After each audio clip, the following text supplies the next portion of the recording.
평안을 한 주도 다 보내셨어요? 네. 거룩한 주일날 함께 만나서 하나님을 예배하게 되니 기쁘고 감사드립니다. 오늘은 특별히 저희가 성령께서 우리 가운데 처음으로 임하신 사건을 기억하면서 성령 강림절로 예배하고 있습니다. 성령께서 여러분들 모두의 삶을 날마다 인도하시고 때를 따라 돕는 은혜를 내려주셔서 평안하고 복된 삶을 사시기를 바라겠습니다. 같이 기도하시고 하나님의 말씀 나누겠습니다. 고마우신 주님, 오늘도 저희가 함께 모여서 예배하며 하나님의 말씀을 나눌 때 주의 영이 우리 가운데 임하셔서 우둔한 우리를 깨우쳐 주시옵고 닫혔던 우리의 마음이 열려지며 하늘의 음성을 듣는 귀한 시간이 되게 주님께서 역사하여 주시옵소서. 말씀을 전하는 부족한 자도 가리워 주시옵고 전하는 자나 듣는 이 모두가 오로지 겸손히 주의 말씀 앞에 무릎 꿇고 말씀의 신비와 깊이 속으로 들어가는 복된 시간이 되게 우리를 도와주시옵소서. 우리 구주 예수님의 이름으로 기도하옵나이다. 아멘.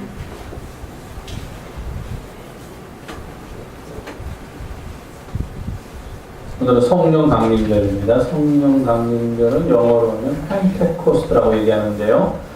Holy Spirit이 성령께서 우리 가운데 처음으로 임하신 날을 우리가 기념하면서 드리는 예배하는 그런 날이 성령 강림절입니다. 자, 아동부를 좀 자유롭게 먼저 해줘야죠. 예수님이 돌아가셨다가 그다음에 어떻게 되셨죠? 부활하셨어요. 예수님이 돌아가셨을 때 제자들이 어땠어요? 마음이 슬플 뿐만 아니라 무섭고 앞으로 어떻게 살아야 될지 몰랐는데 그 예수님이 다시 살아나셔서 제자들 앞에 나타나니까 처음에는 못 믿었어요. 어떻게 죽은 사람이 다시 살아날 수 있겠는가? 근데 하루가 지나고 이틀이 지났는데 그 옛날에 만났던 그 예수님이, 선생님이 계속 자기들하고 같이 있으니까 제자들이 알았어. 정말로 우리 선생님은 부활하셨구나. 아, 신난다. 우리 선생님을 죽인 그 군인들이, 로마 군인들이 우리까지 잡아다가 죽일 줄로 알았는데 이제 우리 선생님은 죽었다가 다시 살아나신 분이 우리하고 함께 있으면은 그런 어려움은 우리에게 닥치지 않을 거다. 그리고 이제 현실은 믿고 있었는데 아니 이건 또 웬일. 선생님이 계속 같이 있는 게 아니라 어느 날 제자들을 불러놓고 이렇게 말씀하시는 거예요. 이제 내가 정말로 너희들을 떠날 때가 됐다. 아니 또 떠나십니까? 지난번에 죽으셨을 때도 우리가 얼마나 슬퍼하고 얼마나 고통스러워하고 얼마나 무서워했는데 근데 선생님이 다시 살아나셨다고 그래서 다시 우리가 기쁨을 되찾고 야 이제야 됐구나라는 생각을 하게 됐는데 또 떠나신다니 이번에는 무슨 말씀이십니까? 아 내가 이제 하나님께로 돌아갈 때가 됐다. 하늘로 다시 돌아갈 때가 돼서 이제는 내가 떠나야겠다. 이번에는 지난번에는 내가 잠깐 죽었다가 부활해서 너희들 곁으로 왔지만 이번에 떠나면 다시는 너희들하고 이렇게 얼굴을 대면하고 만나지는 못하게 될 것이다 그랬어요. 제자들이 어떻게 했어요? 그렇습니까 선생님? 안녕히 가십시오. 이렇게 못하는 거예요. 무슨 말씀이십니까 선생님? 절대로 가서는 안 됩니다. 이번에도 또 떠나시면 우리들은 다 어떻게 하란 말입니까? 선생님 제발 가시지 마십시오. 막 다리를 잡고 막 옷을 잡고 막 제자들이 말렸겠지요. 그래도 예수님은 하나님의 뜻에 따라 하나님 곁으로 가셔야 되니까 바로 지난 주일날이 그날이에요. 승천주일이야. 지난 주일이 승천주일이 뭐냐면 예수님께서 하늘로 다시 돌아가신 것. 왜냐하면 예수님은 하늘에서 오셨으니까 하나님의 아들인데 이 땅에 하늘에서 오셨으니까 다시 하늘로 돌아간 주일이 지난 주일이었어요. 그러니까 제자들이 보는 앞에서 예수님께서 사라지신 거야. 하늘로 가신 거야. 그냥 같이 있었는데 이번에는 로마 군인이 와서 잡아가지도 않았는데 십자가에 못 박히시지도 않았는데 죽었다가 부활하신 예수님이 한 40일 정도 제자들하고 같이 있고 이 사람 저 사람 만나시더니 40일이 지난 다음에는 제자들이 보는 앞에서 어느 날 사라지신 거예요. 그러니까 제자들이 깨달았어. 아 정말로 우리 선생님께서 말씀하신 대로 우리 선생님은 어디로 가셨구나? 어디로 가신다고 그랬어요? 하늘로 가신다고 했어. 하나님 하늘로 가셨구나. 알았어. 그럼 제자들의 마음이 또 어때요? 다시 또 불안해진 거예요. 예수님이 돌아가셨을 때하고 똑같은 마음이 든 거야. 비록 시간이 한 40여일 지났으니까 로마 군인들이나 또는 예수님을 싫어하는 사람들이 조금 마음이 그때만큼 그렇게 나쁘지는 않았지만 그래도 이제부터 우리가 무슨 일을 할까? 어떻게 해야 되나 그런 걱정이 앞섰기 때문에 제자들이 두려움에 떨고 있었어요. 두려우니까 자기들이 그러면서 이제부터 어떻게 할까? 처음에 예수님이 돌아가셨을 때는 어떻게 하려고 했어? 다 자기들 원래 직업으로 돌아가려고 했죠. 베드로는 다시 갈릴리 바다 가서 고기를 잡으려고 했고, 안드레도 따라갔고, 야고보하고 요한도 따라갔고, 또 다른 사람들도 뿔뿔이 흩어지고 각자 엠마오로 가던 두 제자는 자기의 고향으로 돌아가고, 이렇게 처음에 예수님이 돌아가셨을 때 사람들이 뿔뿔이 흩어져서 고향으로 돌아간 것처럼 예수님이 하늘로 올라가시고 난 다음에 모인 제자들도 이제 또 우리가 어떻게 해야 되나 모여서 회의를 했어요. 근데 그때는 너무도 무서워서 자기들도 죽을까봐 겁이 나서 다 고향으로 돌아가려고 했지만, 이제는 그래도 그 예수님이 부활하고 한 40일 정도 자기들하고 같이 계셨으니까 용기가 요만큼은 생겼어. 우리도 선생님이 그렇게 다시 살아나셔서 우리한테 나타나셨으니까 우리도 뭔가 해야 되지 않느냐? 그렇게 의논을 했지만 무엇을 해야 될지도 모르고 어떻게 해야 될지도 모르고, 우리가 지금 나가서 그렇게 이야기하는 사람들이 우리들의 말을 들을까 하는 걱정도 있고 온갖 걱정이 머릿속에 다 있는 거예요. 베드로뿐만 아니라 온갖 제자들이 12명 모이고 또 다른 사람도 모이고 모였는데 한 120명 정도가 모여서 회의를 했는데도 다들 걱정만 있는 거예요. 그러니까 그들이 우리 이렇게 해서는 안 되겠다. 우리 하나님한테 기도를 하자. 우리가 이제부터 무엇을 해야 될지 어떻게 해야 될지 기도를 합시다. 그러고서 같이 큰 다락방에 한 120명 정도가 모여가지고서 열심히 기도를 했어요. 열심히 기도를 하고 있는데 갑자기 자기들도 모르게 그 기도하는 가운데 그 방에 뭐 어떤 새로운 기운이 들어오는 거야. 막 불 같은 거, 어떤 사람은 불 같다 그러기도 하고 어떤 사람은 바람 같다 그러기도 하고 뭔지 모르는 기운이 들어오면서 이 사람들 속으로 다 들어갔어요. 다 들어가가지고서 이 제자들이 어떻게 변했냐면은 갑자기 용기가 생긴 거야. 사람들 앞에서. 그리고 무엇을 말해야 될지도 알게 된 거야. 우리가 세상 사람들한테 가서 무엇을 말해야 할지, 이제부터 우리가 무슨 일을 해야 될지 알게 되었다. 그 일은 무엇이냐? 바로 우리의 선생님이었던 그 예수님께서 이 땅에 살아계시면서 우리들한테 전해준 이야기들, 우리들 눈앞에서 보여준 사건들, 그리고 우리들한테 어떻게 살려고 이야기해 주신 것들, 이것을 똑같이 예수님의 생애를 마치 예수님의 전기를 전해주는 것처럼 예수님에 대한 이야기를 세상 사람들한테 전해주면 되겠다 하는 것을 이 사람들이 깨달은 거예요. 예수님을 이야기해주면 된다. 우리 뭐 다른 거 우리 생각할 필요 없다. 우리는 다 공부도 못한 사람들인데 배운 것도 없는데 우리가 무슨 지식을 전하겠는가. 그죠? 우리가 예수님 따라다니면서 들은 이야기들, 예수님이 어떻게 병든 자를 고쳐주어 주셨는가, 어떻게 무슨 일을 행하셨는가, 어떻게 돌아가셨는가, 그리고 어떻게 부활하셨는가 하는 예수님에 대한 이야기, 예수님을 이야기하면 대체 다른 거 이야기할 게 무엇이 있겠느냐. 그런 마음이 드는 거예요. 갑자기 그런 기운을 받으면서 그것에 모여서 기도하던 사람들의 마음속에. 그리고서 그 문을 열고 나왔어. 그랬더니 성경에 뭐라고 되어 있냐면은 그 밖에 당시에 아마 무슨 축제가 있었는지 무슨 잔치가 있어서 세계 각국에서, 세계 각 나라에서 사람들이 다 예루살렘에 모여 있을 때다. 그렇게 성경이 기록하고 있어요. 근데 예수님의 제자들이 모여서 기도한다 하는 소식이 들리니까 그 세계 각국에서 온 사람들이 궁금해가지고, 그 예수라는 사람이 죽었는데 또 어떤 사람은 다시 살아났다 그러고 또 어떤 사람은 다시 하늘로 올라갔다 그러는데 그 제자들이 아직도 남아있다고?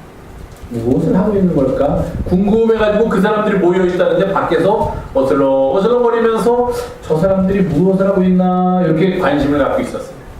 근데 갑자기 거기에서 마치 교황을 뽑는 그 방에서 연기가 올라가는 것처럼 갑자기 문이 열리고서 베드로를 비롯해서 사람들이 나오기 시작하는 거예요. 예수님의 제자들이. 저 사람들이 예수님의 제자들이구나. 무슨 말을 해나 잘 들어보자.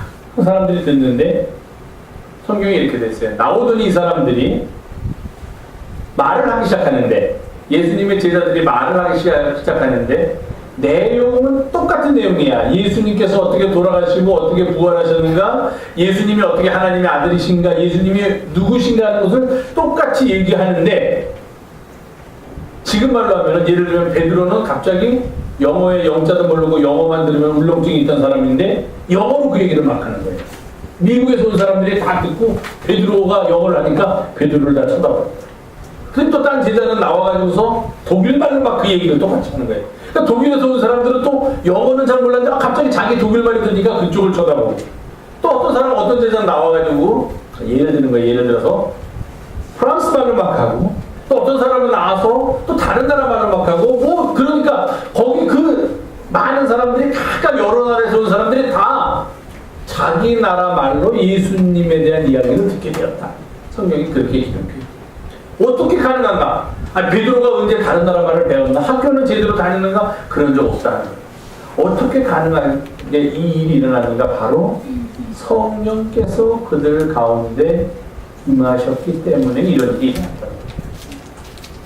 그러면 성령께서 임하셨다는 것은 무엇을 말하느냐면은 지금까지 서로 뭐 이유는 말이 다르기 때문이지만 말이 다르던 사람들이 서로 마음을 열어놓고 말을 할 수 있게 되었다는 거예요. 서로가.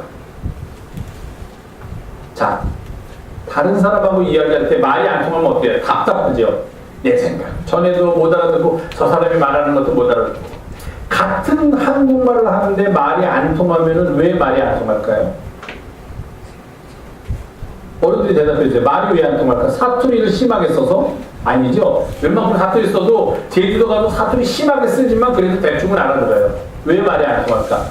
같은 서울에서 살고 있는 엄마와 아들이 왜 말이 안 통할까? 생각이 다릅니다. 어떻게 하면 말이 통할까? 어떻게 하면? 응? 이해하면. 양보하면. 말이 통하는 거는 양보하면 되는 거예요. 근데 힘이 있는 사람하고 힘 없는 사람이 있으면 누가 양보해야 돼? 힘 있는 사람이 양보해야 돼. 근데 세상을 보면 늘 힘 있는 사람들이 힘 없는 사람하고 양보하라 그러니까 참 세상에 문제가 많은 건데 여러분들도 다른 사람하고 소통하면서 살아야 돼. 마음이 통하고 말이 통하면서 살아야 돼. 근데 마음이 통하고 말이 통하려면 아이고 우리 엄마 아빠는 답답해 죽겠네. 이렇게 내 생각을 모르고 저렇게 답답하게 얘기하냐. 그렇게 하면 안 돼요. 그럼 평생 말 못 통해. 아, 엄마 아빠가 저렇게 생각할 수도 있겠구나. 한 번 물러나야 돼 내가. 야, 방 9시면 들어와. 9시에 들어오라는 거 엄마? 말도 안 돼. 9시면 뭐 친구들하고 한참 재밌게 이야기했는데 어떻게 9시에 들어와요? 아, 우리 엄마 아빠 고리타분하고 답답해 죽겠네. 못 살겠네. 자취나 할까? 그러면 안 된다. 그러면 계속 말을 못 통하게 되는 거야. 말이 통하려면 엄마 9시요? 좀 이르다고 생각하지 않으세요? 아, 엄마 아빠 걱정돼서 요즘 이렇게 혼자서 다니면은 하도 이상한 사람이 많아서 걱정돼서 그래. 아, 엄마 제가 친구들하고 이렇게 밝은 데로만 잘 다닐 테니까 10시까지만 들어오게 돼. 말이 통해야 되는데 말을 안 통해. 안 돼. 넌 9시. 그러면은 자식은 안 돼. 나도 9시 넘어서 들어와도 몰라. 이러면 이제 맨날 소통이 안 되는 거예요. 성령이 임하시는 것은 항상 우리들 가운데, 이거는 부모와 자식 간의 문제도 아니에요. 교회 내에서 어른들끼리도 마찬가지야. 이야기를 하거나 무슨 일을 할 때 혹시 나와 생각이 다른 사람이 있으면 내가 좀 양보하고 그 사람의 말에 귀를 기울이고 그 사람의 말도 타당하는 것을 인정하고 이러면서 서로 주고받는 관계가 있어야지만 소통이 가능합니다. 성령이 임하셨다는 것은 바로 이런 소통을 가능하게 했다는 거예요. 지금까지 사람들의 마음이 단단해가지고서 자기 생각만 하고 자기 이야기만 하려고 했는데 이제부터 성령께서 그들 가운데 임하니까 그들이 용기를 얻고 나와서 예수님을 전하게 되고 또 예수님을 전하는 이야기를 듣던 사람도 마음을 열어놓고 그 예수님의 이야기를 듣게 되었다. 그래서 거기서부터 교회가 시작되었다 하는 게 바로 성령 강림절의 의미예요. 그러니까 성령 강림절은 뭐냐면은 오늘이 무슨 날이냐면은 처치 버스데이예요. 이 교회가 태어난 날이 바로 성령이 임한 이날이에요. 이날부터 사람들이 함께 모여서 기도도 하고 함께 모여서 찬송도 부르고 함께 모여서 같이 예수님에 대한 이야기도 나누고 하게 되었다. 그런 날. 가장 우리 교회로서는 좋은 날이죠. 교회의 생일이니까. 그런데 중요한 것은 이렇게 성령께서 우리들 가운데 임해서 우리 가운데 나타나는 가장 큰 역사는 우리들이 서로 간에 마음을 열어놓고 자신을 양보하면서 소통을 가능하게 해준 날. 그날이 바로 오늘 성령 강림절이에요. 여러분들도 무슨 일이 있을 때 내 마음만 내 것만 주장하고 나만 옳다고 하지 마시고 다른 사람의 의견도 듣고 그 의견이 옳은 것도 받아들이고 또 내 의견도 아무리 옳다고 해도 조금 적고 하면서 서로 소통하면 여러분들의 우리 모두의 삶이 지금보다 훨씬 더 아름답고 귀한 삶이 될 수 있으리라 이렇게 믿습니다. 그렇게 양보하면서 배려하면서 다른 사람을 인정하면서 살아가는 우리 아동부 여러분들 되기를 부탁드립니다. 네.